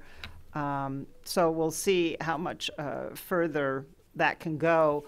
But I think we will see less of the truly bilateral, one country negotiating, that there's just enough countries have done enough multilateral that I think that's built up. And it will be really interesting to see if TPP gets done, RCEP is concluded, what the possibilities are for, especially a country like Korea, for being the fulcrum that can bring all that together. I think that's many years in the future. But I appreciate that that's an ambition out there, that could be very positive down the road. It'll always be ultimately very difficult to get the U.S. and China, I think, into a real nuts and bolts trade agreement like that. But we'll see what the future can bring. I think that's right. The China, which from the trade community point of view, everyone hopes that at some point China would join something like the TPP. But also people expect that this would be well into the future, that China's going through a major shift from total or largely export and infrastructure investment to focusing more on the domestic economy and services, and moving up the value chain into high-tech kind of innovation. So at this point, it would be difficult for them to make the changes that would be needed to become a member of TPP. But just on the question of the earlier criticisms, you may know the name Jagdish Bhagwati, very famous American international economist, and criticized all these bilateral agreements as creating just a spaghetti bowl. And now that Asia got so involved, some people extended that to a noodle bowl. But the TPP is an example, and RCEP is too, of an attempt to move back toward a broader set of agreements, working out rules of origin, working out tariff levels, and so forth. But also the TPP and some other agreements are trying experiments that the WTO is not yet ready for. So I really see things, my personal view, seeing the TPP and the RCEP as potentially taking steps that will lay the basis for a future, as Meg called it, a truly multilateral negotiation. Chang, you had a thought. Just let me clarify. When we say the multilateral, that is WTO process, but bilateral means that FTA. We have bilateral FTA that is that was very popular, and right now we have FTA, but as TPP and RCEP. That is kind of, over 10 countries partnership. So we say the mega FTA, but that is kind of exclusive partnership, not that kind of WTO process. WTO covers that over 150 countries, but even RCEP covers large basket of countries, but over just 16 countries. So in terms of the kind of coverage of participants. That is just exclusive partnership in terms of relationship. So, but the level of ambition for the negotiation is more higher, than that kind of WTO process, because that's the reason we have the kind of plurilateral approach in WTO. Geneva, we cannot cover that over 150 countries, but we have about 20 plurilateral approach to the information technology goods and environment goods and service sector. So I think that will be converge that kind of idea. But right now, TTIP, transatlantic idea of the FTA between European Union and United States, there is that kind of some mega level of idea. But I think there will be there is one way to the aim high of that in terms of trade and investment liberalization. Let me move on that labor issue. The Korea, we have two pillar of the Democratic Labor Union and then Korean Labor Union. There's two pillars for the Korean labor unionized one. And as far as I know, even there is a China negotiation with the FTA negotiation, and then Vietnam. In case of Vietnam, there's a lot of overseas investment from Korean, enterprise. Even that kind of situation, they do not have a, strategic or institutional objection to the FTA initiative of Korean, government. It's a little bit different of that the United States Labor Union. Even there is some difference of labor code of that TPP or Vietnam FTA or China FTA, but I don't think Korean Labor Union strategic object of that kind of government initiative for the negotiation. I think Korea industry started to develop for that kind of labor unionized because of that kind of global business, not the kind of domestic, market development. So I think that's some kind of legacy. I think the labor union does not, object to that kind of government initiative of the partnership with the Vietnam and China, that kind of FTA. Okay. Yes.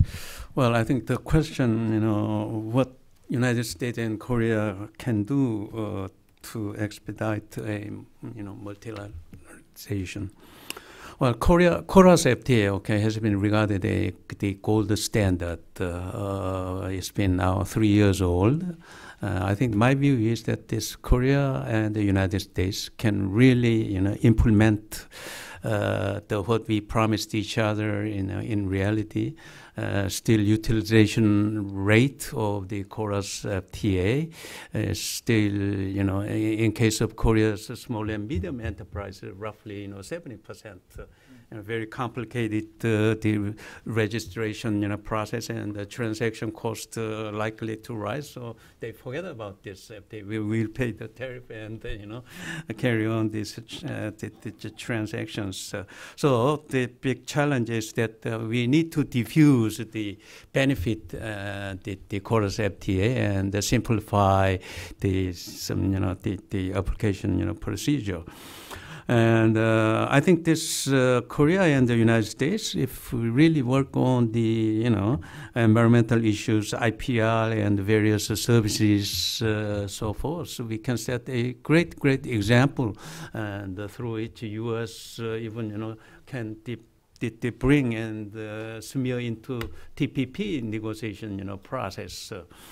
And in this regard, I think this we have a great potential to contribute to not only bilateral basis, but the sub-regional or even multilateral trade liberalization. One thing I have always in great puzzle is that the TPP negotiation, it's being carried on in complete secrecy, and nobody really knows what's going on inside. And when TPP was proposed, the famous professor at Columbia University, Bagwadi, he mentioned that, hey, look here, Vietnam can accept the labor standard the U.S. is pushing at the TPP. So I don't know, that the content of this labor chapter stipulated in the TPP, and I hope the more information could be revealed, and so that the Korea can prepare ourselves when we knock the door once the initial round of the negotiation. Yes, many people have raised that question of transparency, and I think it's actually had an impact on the TTIP negotiations, where there's an attempt to be more more transparent. We really have reached what Americans refer to as our witching hour.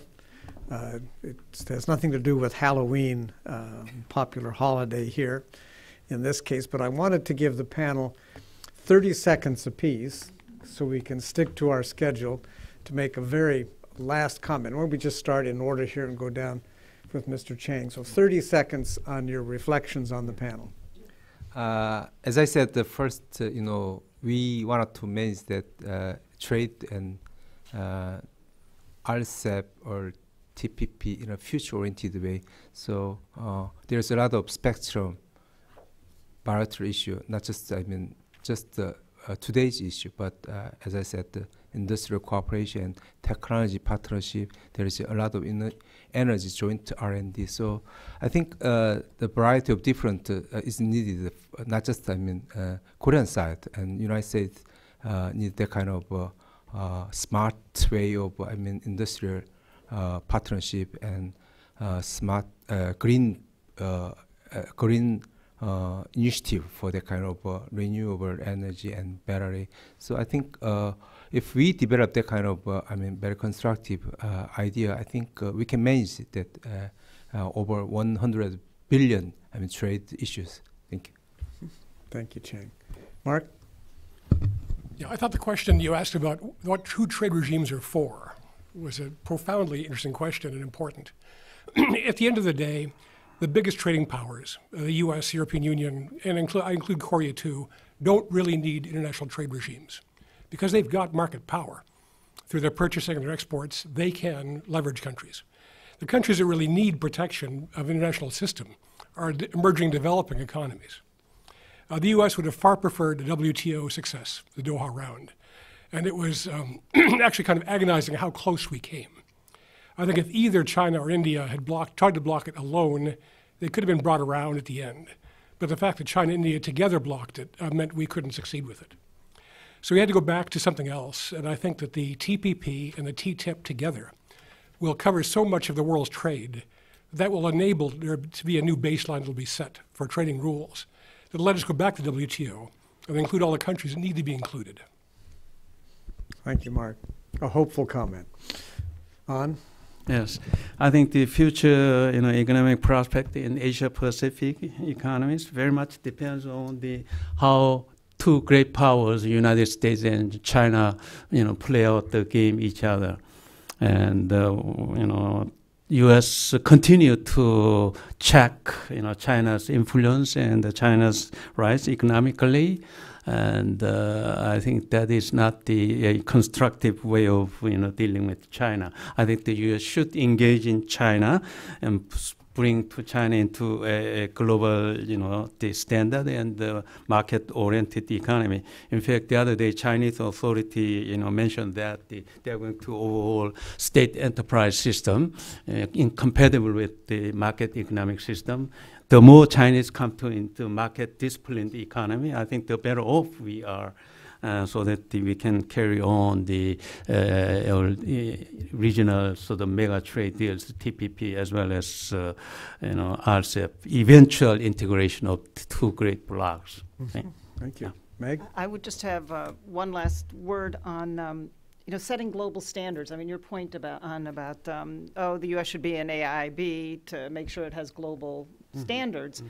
Well, I would say Korea's in AIIB, and Korea can do that. Korea can work with its partners. Mm-hmm. There are other regional partners that think like Korea and set those global standards. And I think the point you were making just now, a few minutes ago, about in terms of the chorus being a real high standards agreement and setting the trend and setting the standards for the world, I think Korea should think that way in terms of its engagement in the AIIB and other regional engagements. I think there's a really important role for Korea in setting that.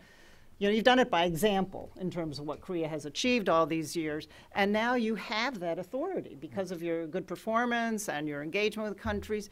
You can speak, Koreans can speak as a voice of authority in these kinds of negotiations, these institutions. So go for it and get a high standards AIIB. On raised a very interesting question for us that we're going to have to seriously ponder. that we've generally said globalization's a good thing for everybody, trade's a good thing for everybody, yet you have many people saying, well, wait a minute, it hasn't happened to me. I'm not part of the 1% or the 20% at the top. Why is this a good deal for me? And I think we're going to have to be very clear about weighing our international agreements in terms of how they benefit everyone, how globalization benefits everyone. Well, this has just been a terrific, very insightful panel. Would you please join me in a round of applause? Thank you very much. Now you have a chance for, if the panel was not stimulating enough, you have a chance for a cup of coffee. That will help.